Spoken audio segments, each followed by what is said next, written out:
7 दिवसीय भगवान परशुराम राजकीय महोत्सव में मोकामा पहुंचे। उप मुख्यमंत्री विजय सिन्हा ने परशुराम मंदिर को भव्य मंदिर के रूप में विकसित करने और मोकामा में धार्मिक पर्यटन स्थल के रूप में चिन्हित कर इस क्षेत्र को विकसित करने का ऐलान किया। देर शाम मोकामा पहुंचकर उप मुख्यमंत्री विजय कुमार सिन्हा ने भगवान परशुराम की पूजा अर्चना की और इस दौरान चल रहे भव्य आरती में भी भाग लिया। तत्पश्चात मंच पर जाकर लोगों के बीच उक्त आशय का ऐलान किया। उन्होंने यह भी कहा कि आगे आने वाले वर्षों में अब परशुराम महोत्सव को धन की कोई कमी नहीं होगी। जो भी धन लगेगा राजकीय कोष से खर्च किया जाएगा। अभी इस वर्ष 7 लाख रुपए खर्च किए गए हैं जो सरकार ने वहन की है। उन्होंने कहा कि मैं सनातन धर्म के संरक्षण हेतु सदा प्रयत्नशील रहा हूँ। परमेश्वर महादेव का हुआ भव्य मंदिर की कल्पना आज वहां पर शिवगंगा के लिए लगभग 15 करोड़ रुपया हमने दिया। साथ ही साथ इस वर्ष गत वर्षों के अपेक्षा जो आवंटित राशि हुई है वो ज्यादा हुई है। इस वजह से हम लोग काफी भव्य तरीके से परशुराम महोत्सव मना रहे हैं। एक बात जो मैं आप सभी को बताना चाहता हूं कि माननीय उप मुख्यमंत्री द्वारा मोकामा क्षेत्र, बाढ़ क्षेत्र में किसी भी तरह की कोई परेशानी होती है, आप लोगों का कुछ समस्या होती है, तो लगातार मेरे से दूरभाष पर बात होती है और इस क्षेत्र के विकास के लिए वो लगे रहते हैं। कलश यात्रा में भी आने का सौभाग्य मिला और लखीसराय जाने के क्रम में आज भगवान परशुराम के समापन की पूर्व संध्या पर पुनः इनकी आरती में भागीदारी करने का अवसर मिला। मंच पर बैठे हमारे बीच भारतीय जनता पार्टी के जिला अध्यक्ष और मोकामा के प्रत्याशी ललन जी, नरेश बाबू, ट्रस्ट समिति के अध्यक्ष, सचिव, सभी प्रमुख लोग, मंचासी, भगवान परशुराम महोत्सव अनुमंडलाधिकारी,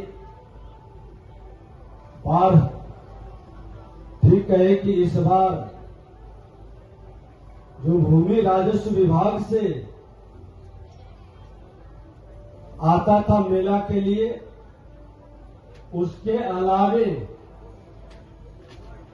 कला संस्कृति विभाग से परशुराम महोत्सव का हमने घोषणा किया था 2 लाख रुपया पहले, और आज जिलाधिकारी का पत्र भी जो अनुमंडलाधिकारी और हमने इनको भेजा है कि 5 लाख रुपया और 7 लाख रुपया इस महोत्सव के लिए दिया गया है।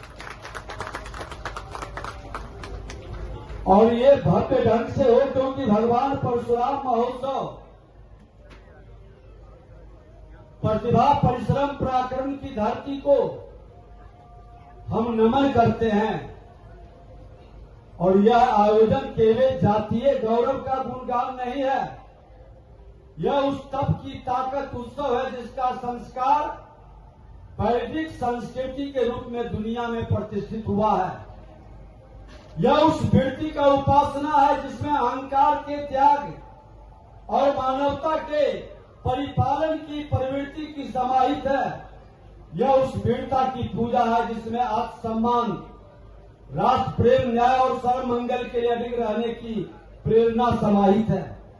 और आज इसकी जरूरत है कि यह धरती पर भगवान परशुराम जो चारों युग में विराजमान चिरंजीवी है, जो सतयुग त्रेता के संधि काल से लेकर हर युग में अपने रूप के अवतार को जिन्होंने गौरवान्वित किया है, आज उस महान शक्ति का आराधना का, प्रार्थना का सौभाग्य हम सबको मिला है। यह धरती जग रही है और इस यहाँ के पुरुषार्थ से नए भव्य मंदिर का निर्माण का हमारे यहाँ के एमएलसी नीरज जी से भी एक हफ्ता पहले बातचीत हुई। हमने कहा कि जब लखीसराय जग सकता है, इन दमनेश्वर महादेव मां बाला त्रिपुर सुंदरी का भव्य मंदिर बन सकता है, तो मोकामा क्यों नहीं हो सकता। 6 महीना पहले भोला बाबू आए थे रिश्तों के हमारे घर पर ही। हमने कहा था भोला बाबू से कि आप पर बीघा में बहुत खर्च कर रहे हैं।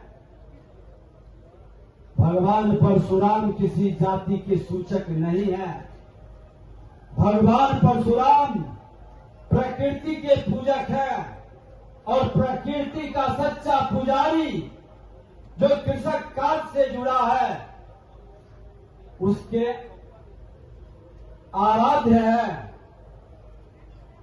वो आराध्य को सजाने का आपकी भी जिम्मेवारी है। और उन्होंने उस समय कहा था कि हम भी भागीदारी करेंगे।